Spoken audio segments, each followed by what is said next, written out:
What's up, everybody? I'm Pat the Designer. That is CEO Haize in the building. Listen, we gotta talk about this Bulls game tonight. We're gonna review what we saw from the Bulls in game one of Miami. We're gonna break down what we saw from DeMar, Zach, and Kobe, all shooting pretty cold, and then getting into Nikola Vucevic's impact on this game, all that and more, starting right now.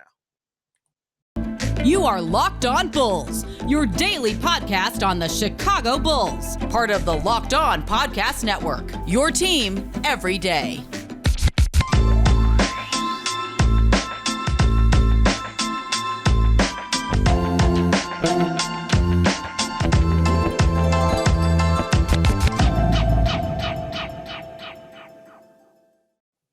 What's happening, y'all? It's your boy Pat the Designer back at it again.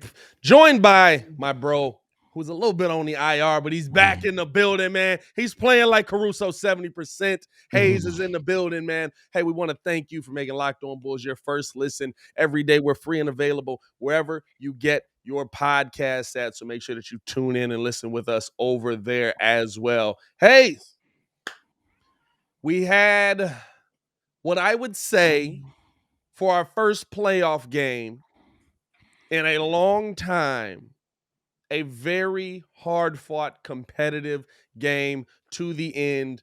The Bulls started to do some of the things that we thought we might have some issues with, and then they found their way to get back into it. And not even that, but take a lead versus the world champion Milwaukee Bucks. So I ask you, what'd you see tonight that you liked? What'd you see tonight that you disliked in this game versus the Milwaukee Bucks in game one? I think first of all, this game was a very good stepping stone game, right? If you talk about building blocks and everything, this is a good stepping stone. This is a good thing that now this team can say, hey, we did some really good things, especially defensively in the second half. Yeah. We can build upon that.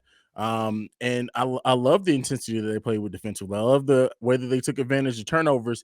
At one point, we could talk about down the stretch because they could have won this game had they been able to convert some shots after turnovers, especially in the fourth quarter. But being able to hold the Bucks only 17 points, I believe, in the second quarter, to come back in the third quarter, be able to play very good, win that third quarter as well.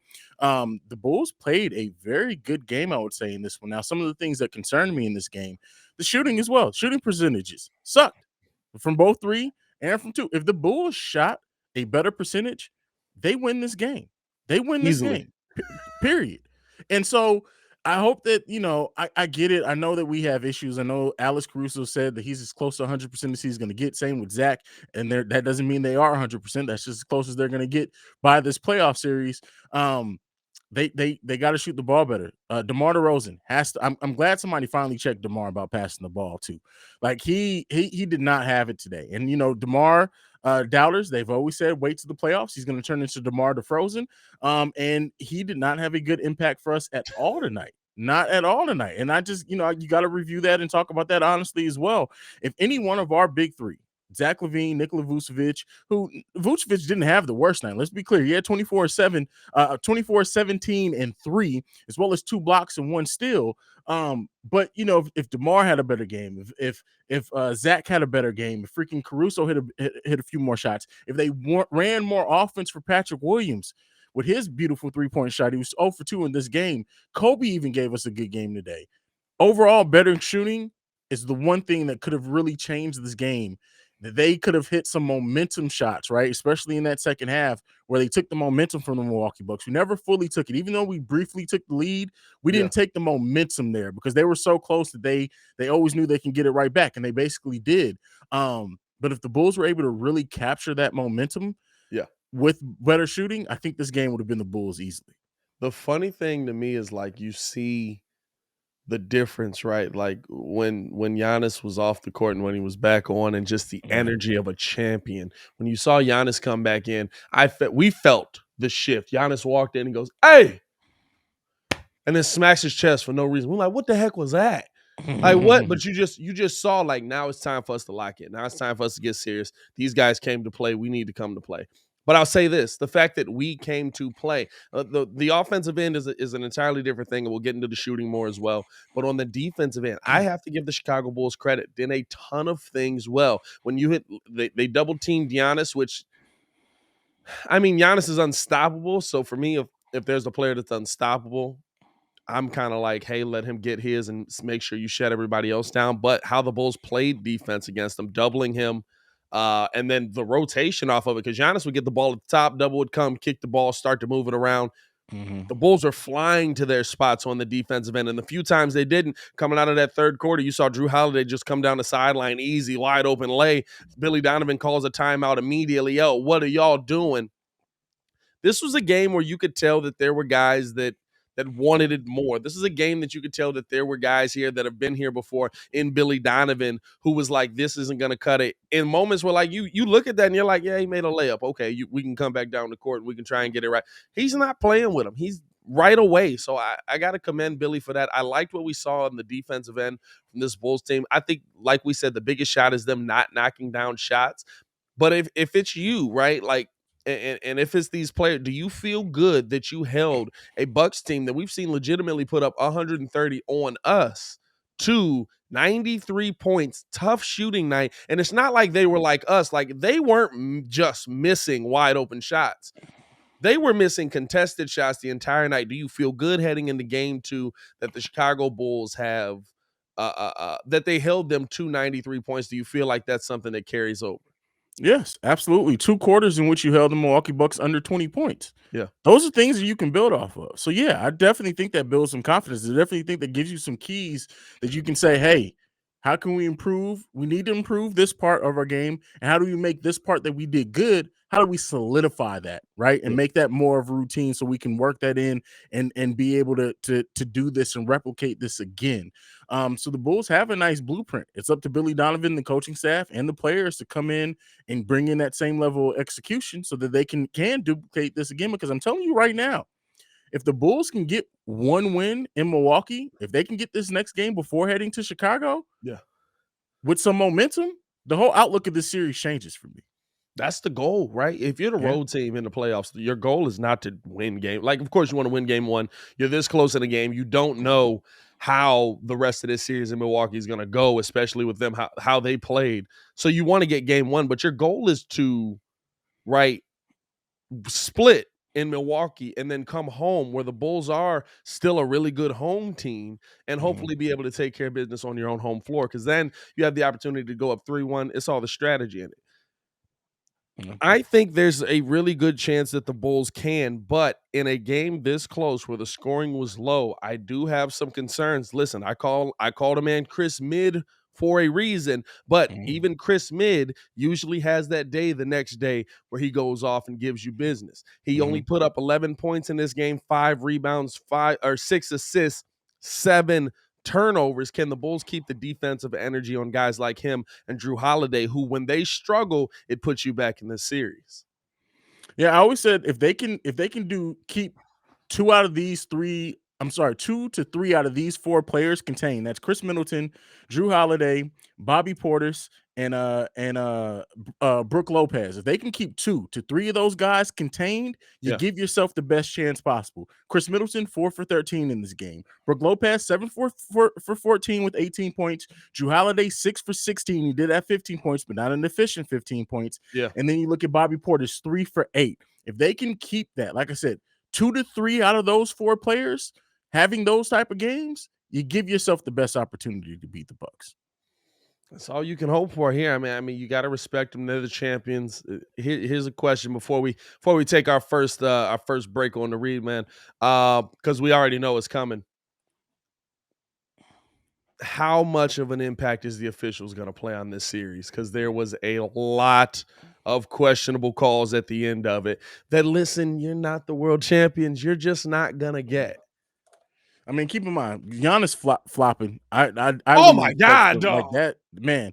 But I will say this: Alex Zach Caruso LaVine using his killed body to get fouls on Giannis, get some of those offensive. Like the fact that the refs called some of those, I was surprised at, because hey, they Yeah. are the defending champions. So you know what? Yeah, down the stretch, the Bulls need to play a little bit tighter, and they're probably going to be officiated weirdly down the stretch. But I'll say the Bulls got some calls that I did not expect them to get in this game either. And I That wanna push also point off? that out. Yeah.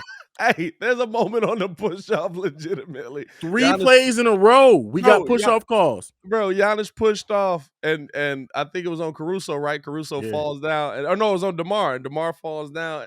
They go offensive foul. Everybody in the chat goes, "We got it? Exactly. Offensive foul. I'll take it, man." It's crazy, man. Crazy. Oh, man.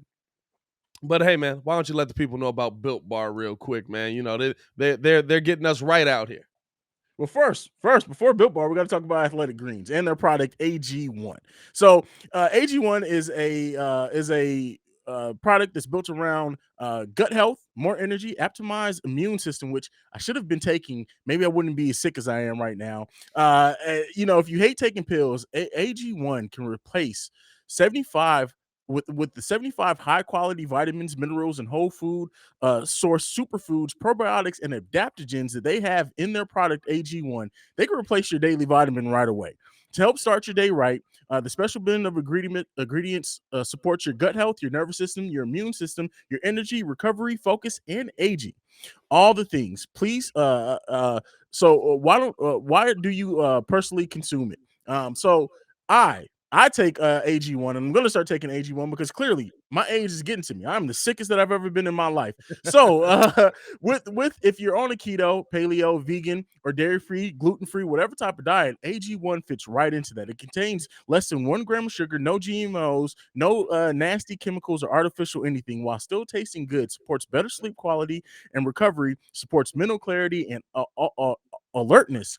It's the one thing with the best things. Athletic Greens uses the best products based on the latest science with constant product iterations and third-party testing. Right now, it's the time to reclaim your health and arm your immune system with the convenient daily nutrition. It's just one scoop in your cup of water every day. That's it. No need for a million different pills or supplements.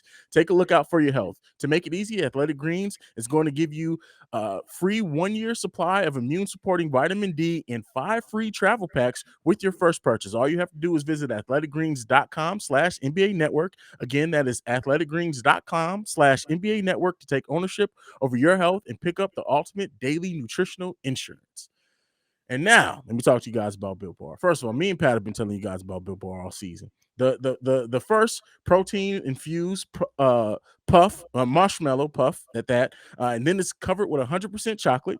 The fact that Built Bars are usually on average 130 calories, 40 grams of sugar, 4 net carbs, and 17 grams of protein. When you compare that to your favorite candy bar, which has about 240 grams of calories, 30 grams of sugar, and dozens of net carbs, listen, it makes it easy to pick up a Built Bar instead of a candy bar. They're low calorie, high protein.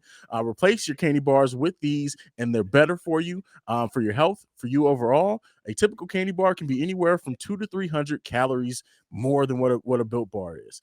They have great flavors like milk brownie, coconut almond, and a new one for this month, white chocolate cookies and cream. Now, come on now. Cookies and Hey. cream is a classic, man. They're all delicious, and new flavors are coming out all the time. If you think a flavor may be good, they'll make it. It's delicious, and it will be good for you. At Built Bar, they're all about the taste. They make it taste delicious first, then figure out how to make it healthy. And if you don't know how, I don't know how, but they pull it off every single time. Go to builtbar.com, use promo code LOCK15 and get 15% off your order. Use promo code LOCK15 to get 15% off your order at builtbar.com. Hey, man, we want to thank you guys for pulling up and rocking with us, man, and making Locked On Bulls your first listen. For your next listen, make sure you go check out Locked On Now, the Locked On Now podcast, nightly recaps of every NBA game with analysis from our local experts. It's free and available wherever you get your podcasts. All right, Haize, listen. We've talked about it. How do we fix it? Coming into tonight, we said we needed our stars to be our stars. Mm-hmm.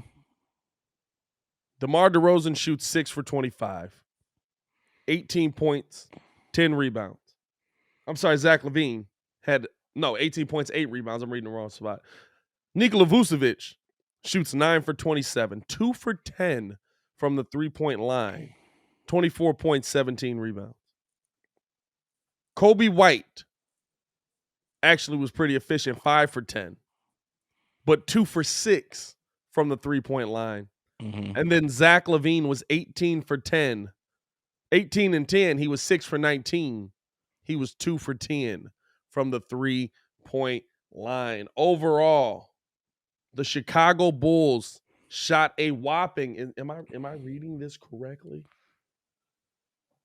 19% from the 3-point line. Yep. Is that something that can get fixed based on the players that we know these guys are? Or do we have to continue the series this way? Because you've got to take the shots they're giving you, and unfortunately, those are the 3-pointers.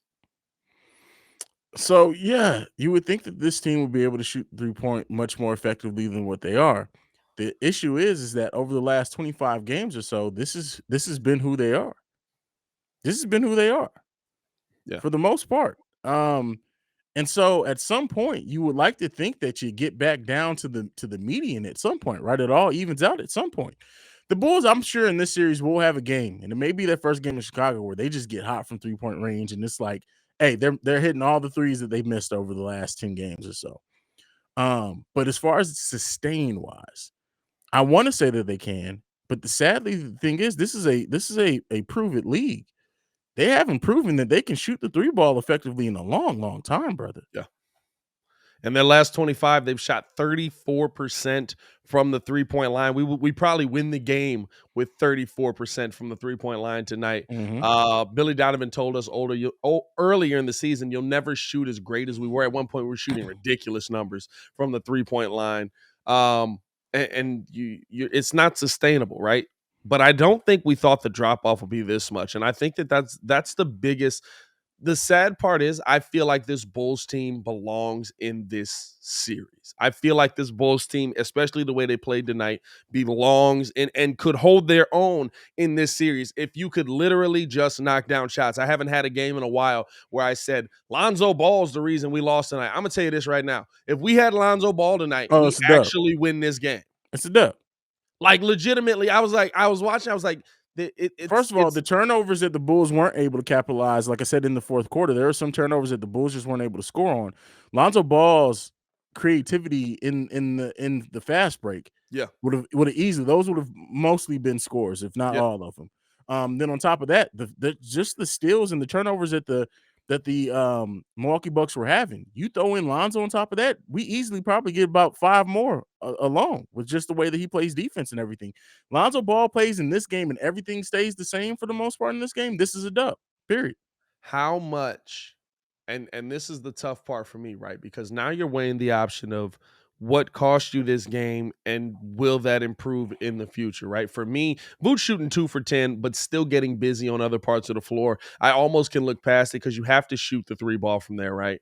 Where it brings Brook Lopez out of the paint. When you saw literally the 2 he knocked down, the second he knocked him down, Brook was like, well, I better get out there on the next couple.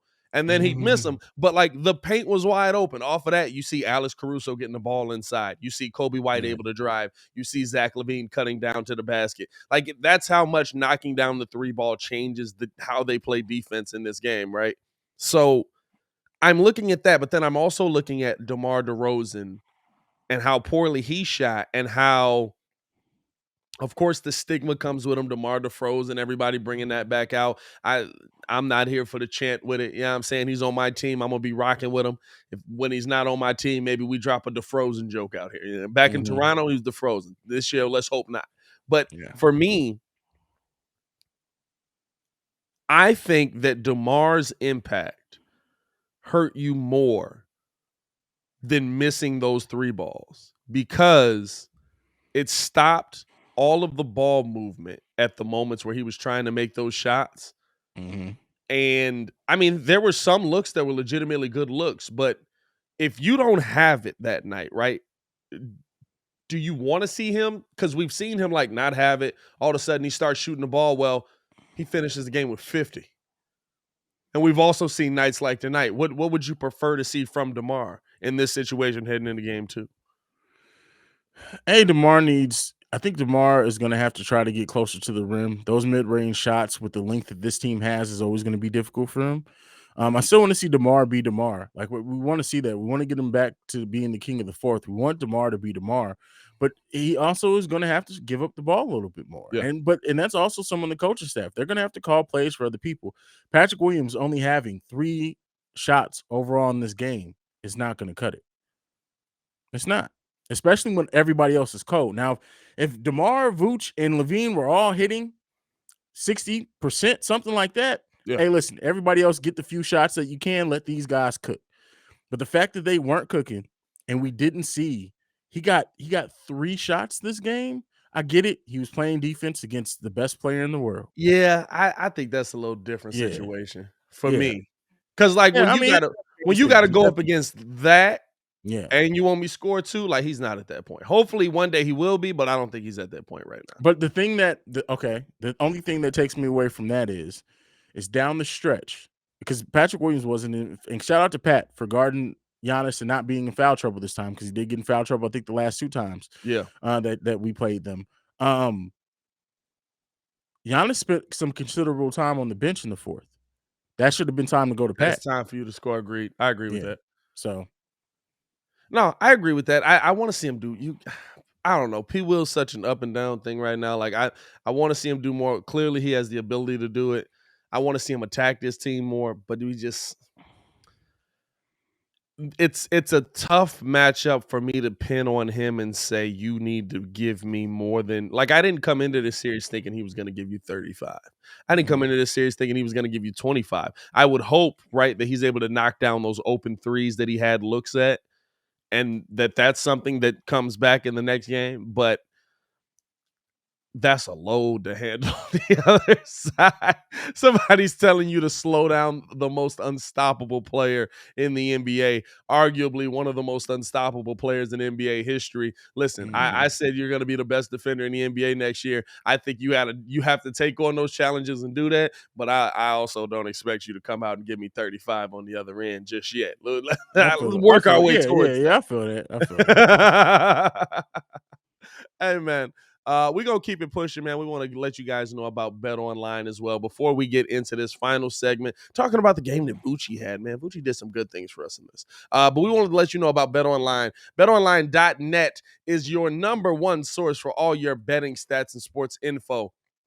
You can find the latest sports development league news and reviews, including this year's NBA playoffs and start of the MLB season. BetOnline is your continued source for all your sports wagering information, from live betting to playoffs, esports, and more. Let me ask you this, Haize. Would you have taken the over on Trae Young today, 25 points? Because I think a lot of people busted out on that bet right there, man. Like 8 points in the game for Trae? Never. Jeez. I definitely would have took the over, and I definitely would have lost some money. That's Yeah, for sure. you're losing some money in that situation. Head to the website today. Use your mobile device to learn more about the trends and actions. Bet Online, where the game starts. All right, Haize. We got to see, which in my opinion was very unexpected, Nikola Vucevic dominate in the paint. He was down there snatching boards left and right. I think he got hosed. Wasn't the word I was going to use. Had to remember we were on Locked On. Hosed on quite a few calls under the bucket. Legitimately, one play, Chris Middleton was hanging off of his neck. And they didn't call it on that one. And he still gave you a good game. Now, didn't shoot the ball well from 3, but how much is Vooch's dominance in tonight's game going to carry over, and how big is that going to be for the Bulls if they have any shot of winning this series? Listen, we've talked about this since me and you started doing shows together. Yeah.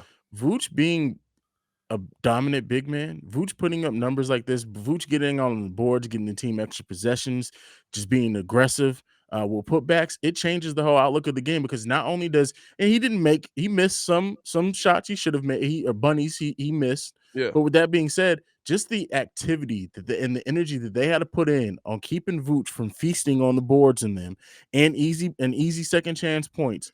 The energy that they had to put there, it frees everything else up. Like, you have to guard Vooch down low then. At that point, like you said too, if he hits a couple of, at a better clip, I don't want to see him taking 10, but if he can hit it at a better clip with less shots, then you have to also guard him out to 3. Listen, this offense completely opens up, man. It completely opens up, and I'm glad to see that Billy Donovan went to him throughout the whole game in this game. Yeah. So, Yeah, no, I agree with you, and I feel like the difference in Vooch here tonight, right? Like, first off, playoff Vooch seems like it's actually a real thing. Vooch was your best player on the Bulls. You can argue, honestly, that tonight he might have been the best player on the court. Now, Giannis, of course, mad unstoppable. You can't slow that down. But 27 and 16, I think Vooch's buckets at a minimum were more impactful to the Bulls getting a dub because, like, or to the Bulls being close in this game, because you saw, like, when the Bulls started getting out of it, that was the guaranteed bucket. We can go down to Vooch. We're going to make this move to Vooch. We're going to throw this play down to Vooch. And Vooch wasn't shying away. That's what I love about it. There's been a. Do you feel like there was a change in game plan, right? Because there's been a lot of times where you throw it down there, Vooch gets the ball, couple bangs on Brook Lopez, does a spin, kicks it out to the corner for the open 3. We didn't see that tonight. Vooch was getting the ball. Oh, bet. I'm going to slam into you a couple times. The spin move's coming, but I'm throwing the hook shot there. I don't think we've seen a game plan much in the second half of the season, and definitely not against the Milwaukee Bucks, where Vooch's plan was let me attack the paint. I agree with you 100%. There was definitely a difference in game plan in this game, and it contributed to being effective. And it, like I've been saying, again, stepping stones. Hopefully, you use this to build a even more solid game plan going into the next game, in which, hey, not only do we improve some things, but now we can turn that solid game into a dub. Yeah, and you got to. You need, first off, the one stat I love from Vooch tonight, dog. Like, out of everything else, 24 points, 17 rebounds, 9 for 27. He's 7 of 17 without just a 3-ball in there. 8 offensive rebounds. Yeah. 8 offensive rebounds. He was working tonight. And you know what it showed? He understands the moment. There's not a lot of players on this team that understand the moment. Vooch understands the moment. Vooch understands, listen, we're in the playoffs, y'all. This is a first-round matchup versus the world champions. This ain't, it's time to play around with it. You know what I'm saying? Like, I feel like Vooch understood the moment more than anybody else on this team did. Maybe Zach LaVine, but DeMar DeRozan definitely seemed like he didn't understand the assignment. I ain't gonna lie to you. Yeah, for sure. And yeah. Which was problematic in of itself. But Yeah. Vooch definitely understood the moment, and he lived up to that moment. And he came in and played like a player who's played in the playoffs before. And that's what we need in a team full of players who don't have much playoff experience. And one of the ones that has the most playoff experience just did not have a good night. You need a steady and level head like that. And Vooch was that for us tonight in every shape, form, facet of the game for the most part. Even some good rotate. Like, there were some times where he got rotated on Giannis. I was like, oh, here we go. I don't think Giannis scored one time where Vooch was rotated out on him. I don't think he think did. so either. He did a good job. Here's the thing. Muggs cracked me up with Vooch is a terrible defender. He's off. Vooch isn't a stand down there and I'm gonna swat this smug out of the paint guy. Vooch isn't a terrible defender. Vooch is a below average defender, maybe, for that position, but you also didn't bring him in here for defense. So I loved what we saw from Vooch tonight, minus the 3-point shot. And I think that's gonna hurt him in the playoffs, right? Because like I said, he has to take that shot. It's gonna hurt how people look at him, I should say, because he has to take that shot. Like, there's no way you go in here without your game plan being, we need a 3-point shooting big man to pull Brook Lopez out of the paint. So yeah, man. I just what do you think? What do you think? Do you think that how much of tonight's game do we take into game 2? Like, how much of the tape do you watch? You say, keep doing that 70, 80, 90%, or are we still a long way away from being a team that competes in this series? I would say from the second half. Matter of fact, I would almost say from the second quarter on, you can take about 70, 80% of that and say, look, do this more, improve on this, tighten this up, and hey, add some better shooting on top of that. You guys got yourself a dub. Let's hope so, man. Let's hope we see better from DeMar DeRozan and the Bulls. DeMar DeRozan has never averaged more than 24 points per game in the playoffs. So Mm. let's hope that we see better from him on that coming into game 2. Let's hope we see better shooting from this team as a whole, man. Haize, you got anything else to leave with the people, man? No, man, see red. Hey, listen, I understand this. It sucks to lose. It sucks that the Bulls have been losing so much lately, but realize, hey, they played pretty good tonight. They played pretty good tonight. Don't let it all First be negative. versus the world champions, brother. Y'all gotta Yeah, understand, like that's not it's not a small feat. Like it's still a exactly. really good team over there.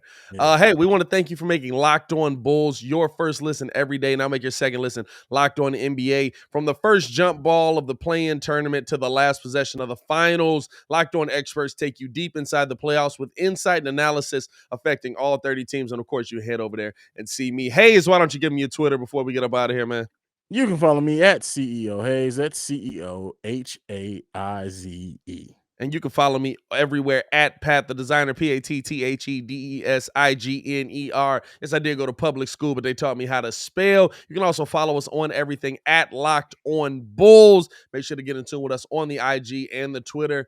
I think as a whole, man, that's about it for us, man. We appreciate y'all for showing love. And JV with another dub. Unfortunately, the Bulls didn't get one, but at least JV got one for you, man. Hey, y'all stay safe out there. All Peace. right, peace, y'all.